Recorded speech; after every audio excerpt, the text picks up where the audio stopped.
د لوی څښتن په پاک او سپېڅلي نامه د بلخ ملي تلویزیون قدرمنو لیدونکو سلامونه ستړي مشئ. زه شمس الله هیلمن مو د دې ساعت خبرونو ته هرکلی کوم. د بلخ والي حاجي محمد یوسف وفا د بیت المال د ثبت او ساتنې کمیسیون د غړو په شتون کې د بلخ ولایت د مرکز او ولسوالیو د ملکي او نظامي ادارو له مسؤلینو سره وکتل. په دغې کتنې کې د ټولو پوځي تجهیزاتو په ثبتولو ټینګار وشو او د یاد ولایت د اسلامي امارت له مسؤلینو او کارکوونکو وغوښتل شول چې ژر تر ژره خپل تجهیزات له دغه کمیسیون سره ثبت کړي.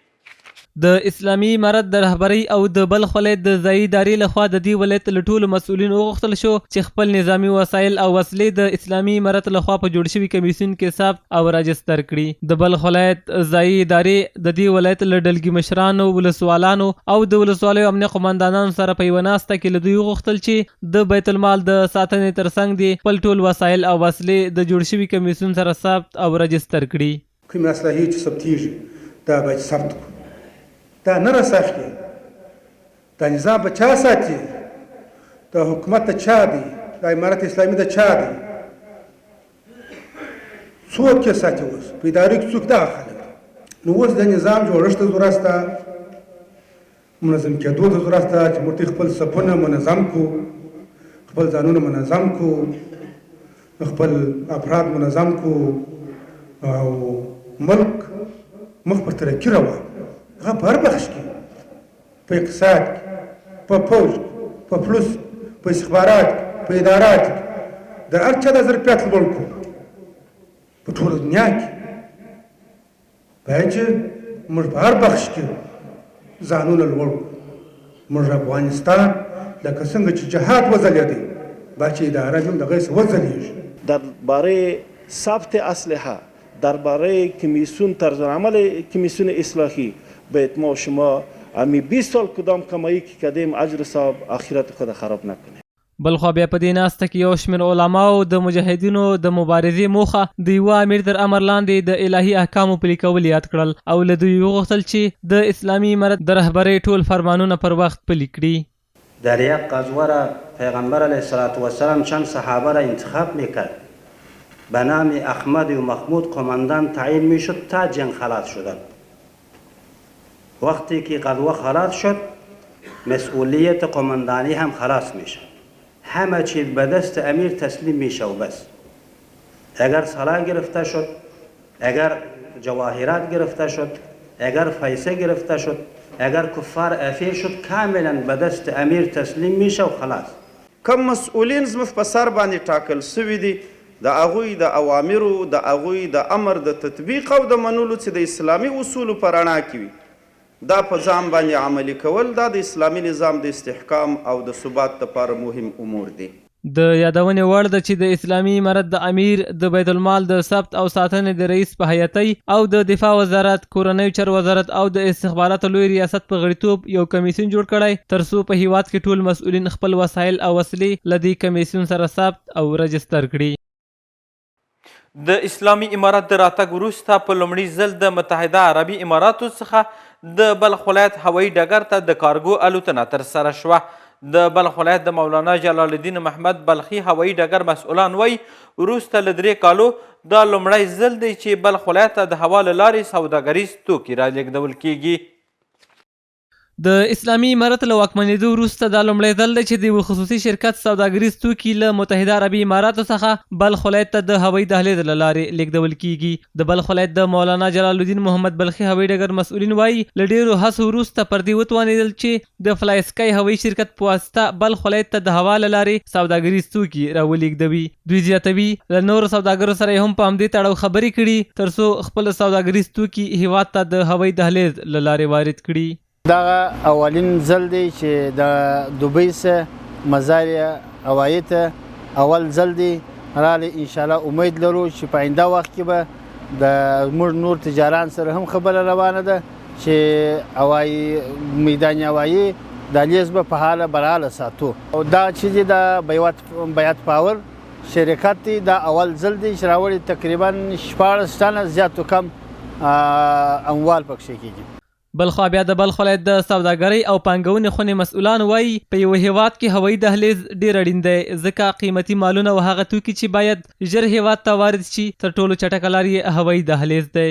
در بخش انتقالات اموال تجارتی کارگوی هوایی هم خیلی از موارد مهم باشه که به خاطر مسئولیت اشیاء انتقال که میشه صورت میگیره و ضمن موادات قیمتی و بخش از اموالی که نیاز به انتقال عاجل داره توسط کارگوی هوایی صورت میگیره. په دغه توکو کې د یوه خصوصي شرکت برېښنایي ماشینونه د عربي متحده اماراتو له دوبۍ ښار څخه مزار شریف ته راوړل شول. د مسؤلینو پر وینا تر دې وړاندې د مولانا جلال الدین محمد بلخي د هوایي ډګر له لارې جلغوزي او داسې نور سوداګریز توکي بهرنیو هیوادونو ته صادر شوي دي. له حیرتان څخه تر مزار شریف پورې د څه باندې 6 میلیونه ډالرو په لګښت د اوسپنې پټلۍ د بیا رغولو چارې پیل شوې. مسؤلین وایي د دغې پروژې د رغنیزو چارو تړون یې د یو ازبکستاني شرکت سره کړی چې چارې به یې په 3 میاشتو کې بشپړې شي. له مزار شریف نه تر ازبکستان هیواد پورې د اوسپنې پټلۍ د بیا رغونې چارې پیل شوې. مسؤلین وایي دغه پروژه چې 15 کیلومتره اوږدوالی لري تړون یې له یو ازبکستاني شرکت سره د 6 میلیونه او 300 زره امریکایي ډالرو په لګښت شوی چې چارې به یې د 3 میاشتو په موده کې بشپړې شي. د ازبکستان د حکومت یا د هغو د کمپنیو سره چې زموږ قرارداد شوی دی نو هغه ورونه هم راغلي دي. نن به په دغه افتتاحیه غونډه کې شرکت را سره کړی دی او د دې افتتاح به کېږي. دوی به خپل کار پیل کوي. موږ و دوی ته د هر راز امنیت او د هر راز خدمت ډاډ ورکوو. هزینه تقریبا 6 میلیونه 3 لکه ډالر تقریبا د دې قرارداد هزینه ده او د اوسپنې پټلۍ د ادارې له طرف څخه د پرداخت کیږي. له بلې خوا د بلخ مرستیال والي د اوسپنې پټلۍ د بیا رغونې چارې د دواړو هیوادونو په ګټه وښودې او په سرته رسولو کې د بشپړې همکارۍ ډاډ ورکړ.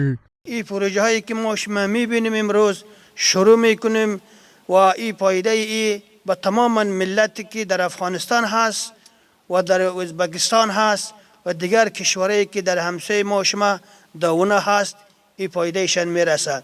د یادونې وړ ده د اوسپنې پټلۍ د بیا رغونې چارې په مزار شریف ښار کې د مولانا نړیوال هوایي ډګر څخه پیلیږي او تر ازبکستان هیواد پورې به دوام وکړي.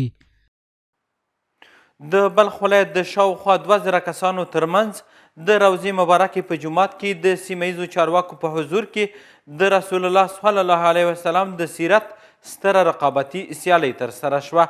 مسؤلین وایي چې د دغو سیالیو د ترسره کیدو موخه د اسلام د ستر پیغمبر حضرت محمد مصطفی صلی الله علیه وسلم له سیرت او سورت سره پوره آشنا کیدل دي. مزار شریف کې د شهید توانا علمي او کلتوري بنسټ د شهید مولوي حیات الدین صاحبي او یو شمېر نورو بنسټونو سره په همغږۍ څه کم 2000 تنو ترمنځ د اسلام د پیغمبر حضرت محمد صلی الله علیه وسلم د سیرت سیالۍ په لار اچول شوي دي. مسؤلین وایي د دې برنامې په لار اچولو څخه یې موخه په خلکو د حضرت محمد صلی الله علیه وسلم سیرت او سنت پیژندل دي.